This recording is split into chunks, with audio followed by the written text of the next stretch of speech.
गुरुरे साक्षात् परब्रह्म तस्मै श्री गुरुवे नमः। आठम जाथा लाभ संतोषा, असपनहु नहीं देखी पर दोषा। कहता है कि आठवीं भक्ति है, जो मिल गया उसमें संतोष करो। कहता है भाग्य बस जो तुमको मिल गया उसी में संतोष करो। जगत की पदार्थ के लिए हाय हाय मत करो। जगत के पदार्थ के लिए हाय हाय मत करो। कितना भी जमा करो सब छोड़कर एक दिन जाना पड़ेगा। संत कबीर साहब कहते हैं कि साईं इतना दीजिए जामे कुटुंब समाय, मैं भी भूखा ना रहूं साधु ना भूखा जाए। सुना कि अमेरिका में एक बड़े धनी थे। बात को ध्यान से सुनिए, वचन को। अमेरिका में एक बड़े धनी थे, उनका खजाना जमीन के नीचे था। अमेरिका में एक बड़े धनी थे, उनका खजाना जो था तो कहाँ था? जमीन के नीचे था। वे खजाने के पास नित्य लिफ्ट से जाते थे और आते भी थे। खजाना को रोज देखने को जाते थे लिफ्ट से कि कहाँ पर खजाना है। रोज प्रतिदिन जाते थे आते थे। एक दिन वे खजाने के पास गए और एकाएक बिजली गुम हो गई, यानी बिजली चली गई, सब बंद हो गया।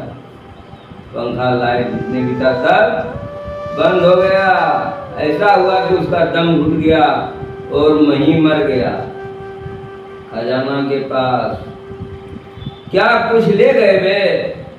अरे जब तन कहीं साथ नहीं जा सकता, अतः जब शरीर कहीं साथ नहीं जाएगा तो धन और परिजन कहाँ से साथ जाएगा? कि शरीर भी साथ नहीं जाता है और धन और परिजन कहाँ से साथ जाएगा? कुछ भी साथ जाने वाला नहीं है। कहता है ऐसा प्यार कोई नहीं जैसा जीव और देह, और चलती बेरिया रेल नरा जारी चला यों खेल। कहता है कि दूसरे के दोषों को मत देखो। जो सज्जन पुरुष हैं, जो ज्ञानी पुरुष हैं, वो दूसरों को नहीं देखते हैं। जो दूसरों को दोष देखते हैं उनकी ओर उंगली उठाते हैं, तो एक उंगली आगे करते हैं और 3 उंगली पीछे रखते हैं। अर्थात एक दोष दूसरे को देखते हैं और अपनी 3 दोष छिपा कर रखते हैं। अपने दोषों को देखो। जो ज्ञानी पुरुष है वो अपने दोष देखते हैं, दूसरों को दोष नहीं देखते हैं। दूसरों को दोष को मत देखो। कहता नवम सरल सब सन छलहीना, मम भरोस ये हर्ष न दीना। भगवान श्री राम कहते हैं, भगवान श्री राम कहते हैं सबसे निष्कपट होकर रहो। भगवान श्री राम क्या कहते हैं कि सबसे निष्कपट होकर रहो, किसी से छल कपट ना करो और एक मेरे ऊपर भरोसा रखो। श्री राम क्या कहते हैं कि भरोसा रखना है तो केवल मेरे ऊपर रख, दूसरे के ऊपर नहीं। एक भरोसा मेरे ऊपर रखो। इस तरह 9 प्रकार की भक्ति भगवान श्री राम ने सबरी को बताया।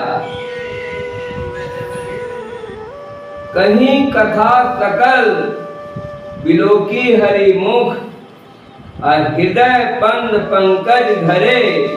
तेजी जो पावक दे हरिपद लीन भई, जब चहीं फिरे। सबरी 9 प्रकार की भक्ति में पूर्ण थी। सबरी एक प्रकार की भक्ति नहीं, 9 प्रकार के भक्ति में पूर्ण थे। वह प्रभु के धाम में पहुंच गई। सबरी कहाँ पहुंची? प्रभु के धाम में पहुंच गई, जहां से वे लौट कर आना नहीं होता है। जो प्रभु के धाम में जाता है वहां से लौटना नहीं पड़ता है। जैसे गंगा की धारा समुद्र में चली जाती है तो उसको समुद्र से निकाल नहीं सकते। बात समझ में आ रही है कि गंगा के धारा, गंगा का पानी जब समुद्र में चली जाती है तो फिर निकल नहीं सकते, वह एक हो जाते हैं। उसी तरह जीव शिव में मिलकर एक हो जाता है। अवश्य ही जो संत प्रभु धाम में पहुंच गए और उनकी इच्छा हो कि संसार में जाकर उपदेश करें, शिक्षा दें, लोगों को कल्याण करें, तो भले वे आ सकते हैं। इस तरह भक्ति से परमात्मा से जाकर एक हो जाओगे। भगवान श्री कृष्ण का वचन श्रीमद् भागवत गीता में भी है, जो मेरे धाम में आ जाता है अर्थात मुझको पा लेता है तो फिर संसार में वह नहीं आता। 9 प्रकार की भक्ति जो भगवान श्री राम ने सबरी माई से कहा है, मैं संक्षेपित में उसे कहा। सत्संग में बाहर से जो लोग आए हुए हैं सबको अपने अपने घर जाना है। मौसम कभी खराब करता है तो कभी अच्छा करता है, तो इतने कष्ट को सहकर भी आप लोगों ने सत्संग से इतना प्यार रखा कि आप लोग गए नहीं, जमे हुए रहे। इसलिए आप लोगों को बहुत बहुत धन्यवाद इस सत्संग के लिए, जिन लोगों ने जिस प्रकार का सहयोग दिया है, चाहे धन से, चाहे मन से, चाहे जन से, चाहे वचन से, सबको बहुत बहुत धन्यवाद। अंत में सबके लिए जो बड़े हैं उनको प्रणाम और जो मुझसे छोटे हैं उनका आशीर्वाद और बाकी सबको धन्यवाद। राधे राधे।